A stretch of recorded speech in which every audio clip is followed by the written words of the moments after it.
Hello, my friends. How are you? Thank you for stopping by. My name is Jason. This is the Outstanding Life Show. And today we're actually talking about something that's really important to me. It's actually dealing with advice. And the don't give advice before you are called to give it. Now, what do I mean by that? When I was struggling, people would go and notice that I was having a bad day, that I wasn't dealing with my addiction well, and I wasn't reaching out for help or support. And so some people approached me and they said, "Hey, Jason, did you know that there's groups available and there's support systems in place, and that's something you should go and look into?" And when people told me that I had a problem, I wasn't open to the idea that one, that there was a problem, and then two, that I should reach out for help or support about it. And so similarly, I wasn't open to the idea or receptive to the message. And that's the challenging part behind it. I wasn't open to the idea and I was shut down, and it kind of had the opposite effect as to what I was trying to do. I wasn't aware how blind I was or how tunnel vision I had become. And so when I wasn't able to go and reach out for help, it didn't matter who had approached me. I wasn't open to the idea, first off. So when someone goes and offers you advice and you didn't ask for it, you're not going to be open to the idea of that message. And that sounds crazy and weird. So if someone wants your advice, they're going to go and ask for it, is what I mean. So in the 12 steps in the recovery program, there's no step in there that says go out and campaign and ask people if they want to join the program. There's no component there that says you have to go out and solicit and put out on poster boards or advertise. The message itself is the advertising. The message itself will carry forward. And so I wasn't open to the idea of getting help, and I wasn't even willing to entertain the idea that it could be done, that I was in a position where I would let help in. It sounds crazy. It sounds weird. And it didn't matter who would talk to me, no matter how many people reached out to me, I wasn't letting any help in. And then I was actually at work, and I got this email, and the email, I remember the title. The title was one of those Wednesday emails, those Wellness Wednesday. You ever get those emails where it's not written to you, but it's just written to your whole company? And what ended up happening is the email, the third paragraph in, it ended up saying a quick blurb, and it said, "When a habit becomes a problem." And it went into a tiny little snippet. It just described the situation as to what happens when habits become problems and things get out of control, that there's help available in case you need it. And it was like a 2-3 sentences. It wasn't a big, huge, in-depth email. But that email stuck with me. That message resonated with me. I didn't realize how much that struck me until a week or 2 weeks, I can't remember how long, I was still recalling in the back of my mind when a habit becomes a problem. And then pretty soon I was seeing that everywhere. I was seeing that my habits had become problems, and my habits had become issues, and they were making decisions for me, and I was out of control, and I didn't know what to do. And in that moment, I knew I was stuck, and I knew what I was doing wasn't getting better all on its own. I needed help. And that's when I reached out for support, and I went to work and I said, "Hey, you know what? I think a habit has become a problem." And once I had reached out for help, once I had made that connection of my own volition, in that moment I was then receptive, even though it was the exact same message that people were sharing with me. "Hey, Jason, there's support systems out there. Hey, Jason, did you know that there's help, that there is a way?" And it wasn't until I had reached out for help and I was open and willing, that's when I was letting help in. And so, again, there's no step in the 12-step recovery program that says you go out and solicit. But there is a step, it's step 12, where you will be able and willing to help those who reach out for help. And I focus back now where it sounds silly that email had shifted my perception.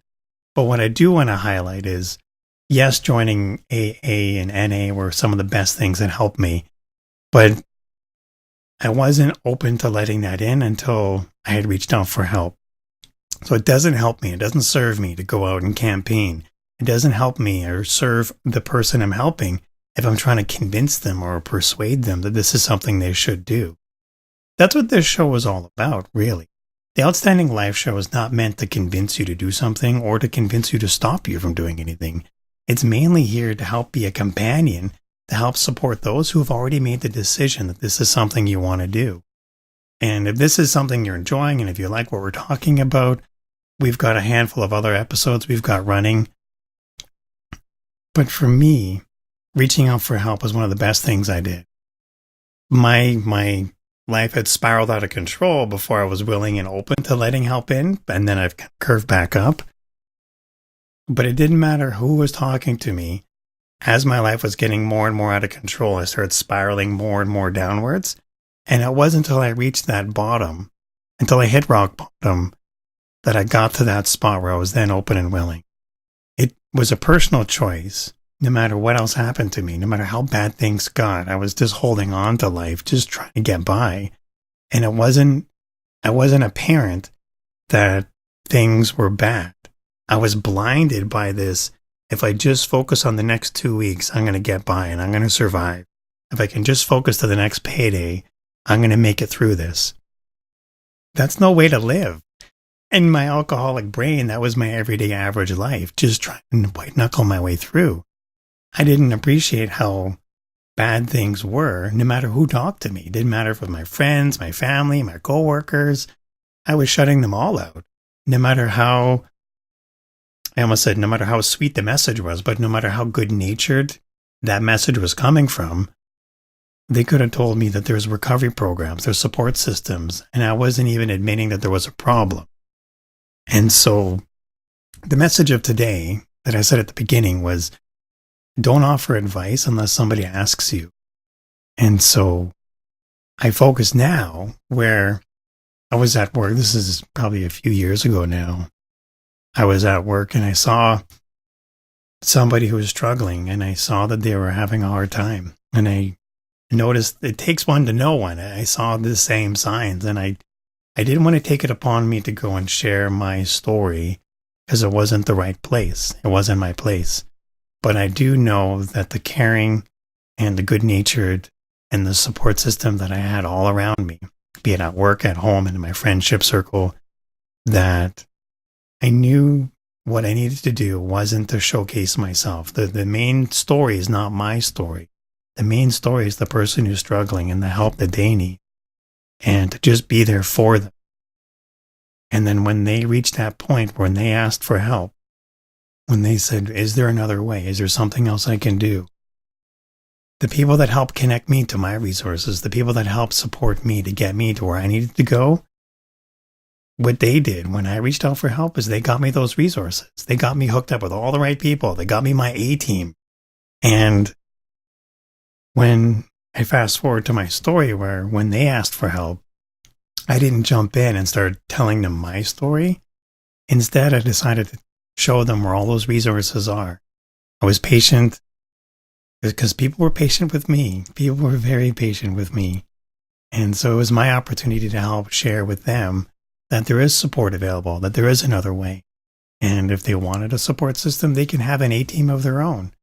And it wasn't until later when they had completed their treatment, when they had gotten out and they had fully restored themselves, that we had connected with each other and they had found out that, hey, you know what? We're both in the program together. It was a surprise and delight campaign for them because they had no idea that I was in the program. And it wasn't until later that they were asking, why didn't you tell me that you were in the program? And then I stopped and I said, well, it wasn't my place. It was all about you. It's all about getting you to where you needed to be. And you asked for help, so I helped connect you to those resources. And look at where you are now. I'm not saying I wouldn't have had the same impact, but I didn't want to take away from their struggle. Okay. So thanks so much for joining me. I really appreciate that. This is the Outstanding Life Show. My name is Jason. Here we go over the recovery. We go over the mindset. We go over all the strategies we're using in the recovery space.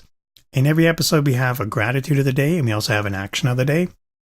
So today's gratitude is Today I'm thankful that I can carry the message forward to those who ask for it. So I'm thankful that I'm here and I have the ability to share.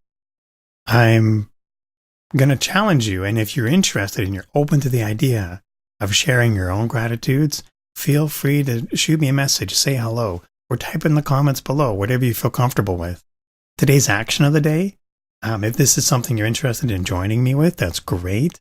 And the action that I'm going to choose is when somebody goes and reaches out for help, I'm going to make the decision to spend the time with them to get them to those resources, to let them know that, hey, there is another option, there is a support system, and there's an A-team of your own. Maybe that's what I should call today's episode, how to get an A-team of your own. Anyway, thanks so much for joining me. I really appreciate it. I love each and every one of you. If you enjoy what we're talking about and you want to know more, I do have a playlist set up in Facebook Messenger. So if you type in show in the comments, or if you're watching on YouTube or the replay, if you go to outstanding.video/guide, and that will send you a Facebook link in your message where you can see all the videos. Or if you want a reminder, when we go live, go ahead and type in outstanding.video/show, and that will send you a show reminder the next time we go live. We do have a Q&A session coming up where I'm gathering all the questions you guys are sending me, and then we'll do an AMA. It'll be fun. Anyway, take care and have fun, everybody. Bye.